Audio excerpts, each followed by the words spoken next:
I'm the girl who lost 60 pounds in 5 months and 100 pounds overall. What are my PCOS symptoms now that I have reversed most of my symptoms and lost all of this weight? I still have facial and chest hair that pops up once in a while, and I do have to regularly shave. This is because I'm currently breastfeeding and I'm not using spearmint oil to not reduce my milk supply, but I do plan on using that after I'm done breastfeeding. I actually have a whole list of things that I plan on doing after I'm breastfeeding. I still get mild acne. I have a pimple that popped up here the other day, and I don't know if it's because of my new double cleansing routine. I've added an oil cleanser to my routine, so I don't know if that's why I started to get some acne, but it heals a lot more quickly than it used to, and it doesn't go into a hard little knot that just spreads and stays there and is painful. It's just tiny little pimples that go away within a day or two, and that feels like a normal pimple versus before it was very painful and definitely not normal. Magnesium has helped me with my mood swings. I'm able to think before I say things, whereas before I would just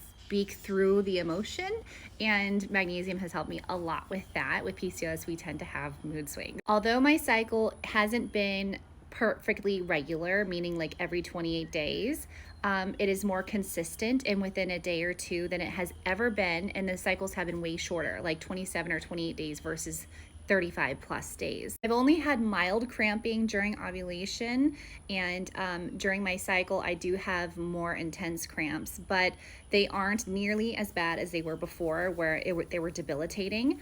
Another thing that I don't have on here is I used to have headaches every single day, and migraines during my periods were expected every day. Now I don't have headaches at all unless I'm on my period.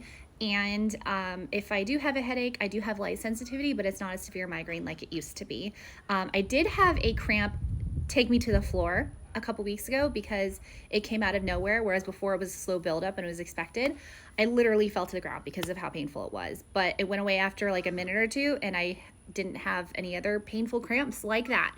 So it comes and goes, mostly goes and it comes. I feel like a normal person should feel when they're trying to be on a calorie deficit and keep track of all that stuff. It feels like I'm having expected results with my weight loss, whereas before I wasn't. And I'm able to realize that on certain days of my cycle, because it's more regular, why I might be a little bit higher on the scale or lower on the scale, and I'm able to track that a lot easier now. I realized I had a binge eating disorder. I had no idea I had a binge eating disorder. I was talking to my husband about this yesterday. I had an issue with eating raw cookie dough, and I just could not stop. I would like get a slice of it and I would eat it. I'd be like, okay, this is fine. And then I would get more and more, and I would finish a whole tube within a few days. Like, that's not normal. And I just remember thinking, I don't know, it took over my brain. The thought of how delicious it was took over my brain. I have no other way to explain that. So because of me realizing that I had a binge eating disorder, the magnesium has helped me with that food noise.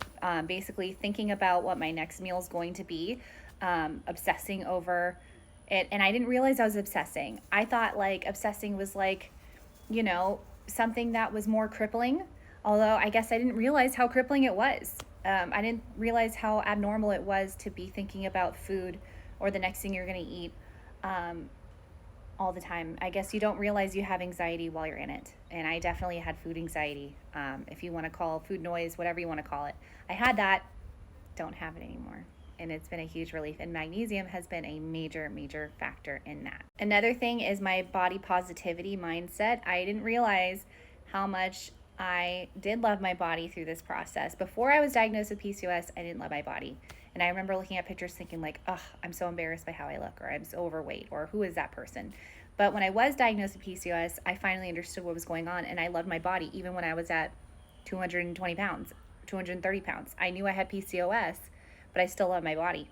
So I definitely realized that no matter what size you are, if you love your body, you're going to see yourself the same. I see myself the same in the mirror as I did 50 pounds ago, 60 pounds ago, because I love my body.